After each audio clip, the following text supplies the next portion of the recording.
Mesmo tendo na pauta o aguardado PLN 4, que libera um crédito bilionário para o governo, a tônica que dominou os debates na segunda sessão do Congresso deste ano foi a polêmica troca de mensagens entre o procurador da República Deltan Dallagnol e o ex-magistrado Sérgio Moro, revelada pelo site Intercept Brasil.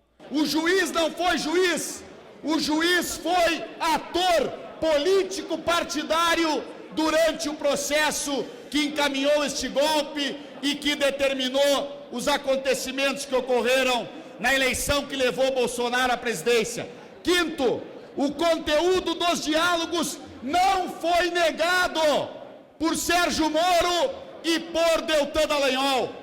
Isto é o mais impressionante. E receberam a recompensa, deram o ministério a Moro e querem dar uma vaga no Supremo.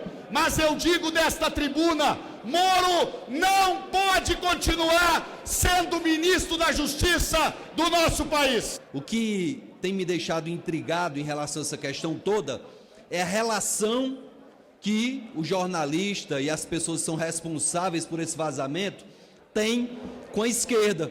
Relação, inclusive, pessoal do jornalista com um parlamentar de um partido de esquerda que coloca em xeque, inclusive, essa questão desse grampo, que é ilegal. Todo mundo sabe que o grampo que foi utilizado é um grampo que não tem qualquer precedente legal, não tem qualquer autorização judicial e foi feito de maneira escandalosamente criminosa. É importante que essa casa faça valer o direito constitucional que tem de fazer apurações. Por isso que nós estamos coletando e aqui fazemos a devida solicitação para que todos os deputados, deputadas, senadores e senadoras possam assinar a instalação de uma comissão parlamentar mista de inquérito que verifique tudo que foi divulgado e, para além disso, que nós possamos, através desse instrumento, evitar que a justiça seja colocada devidamente em descrédito. Tentar diminuir como estratégia de defesa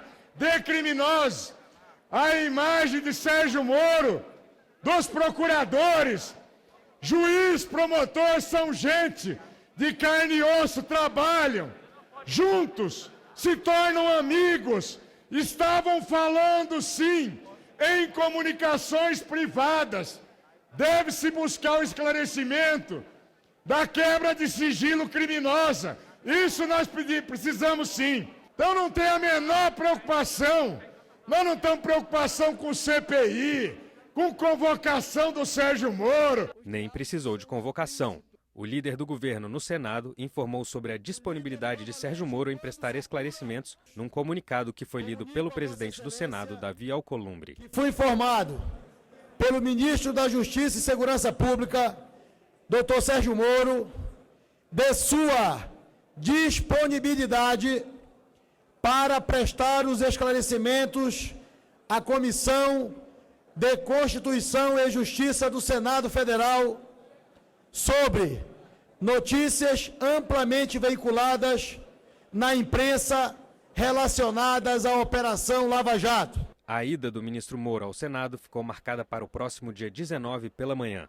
Superada a polêmica dos vazamentos da Lava Jato, deputados e senadores levaram a cabo um acordo para derrubar vetos presidenciais a 4 projetos, incluindo o que isenta de reavaliação pelo INSS a pessoa com HIV aposentada por invalidez e também o projeto que isenta de IOF e IPI os carros elétricos de taxistas e pessoas com deficiência.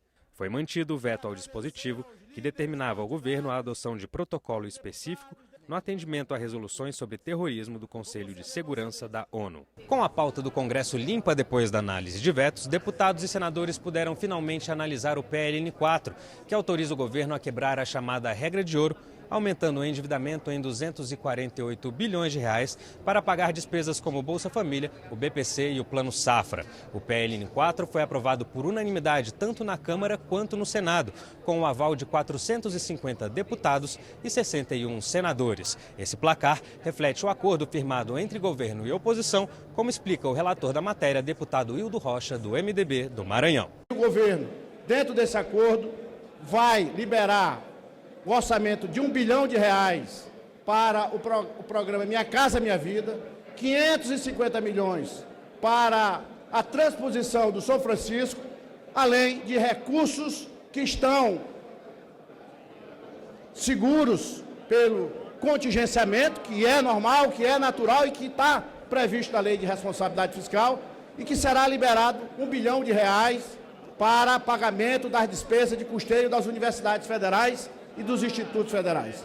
Além disso, também será liberado recurso para pagamento das bolsas do CNPq. Então, é uma vitória de todos os líderes, tanto da Câmara como do Senado. É uma vitória de todos os parlamentares, deputados e senadores, mas, acima de tudo, é uma vitória do povo brasileiro. O projeto de lei que autoriza a quebra da regra de ouro pela primeira vez na história do país vai agora à sanção presidencial.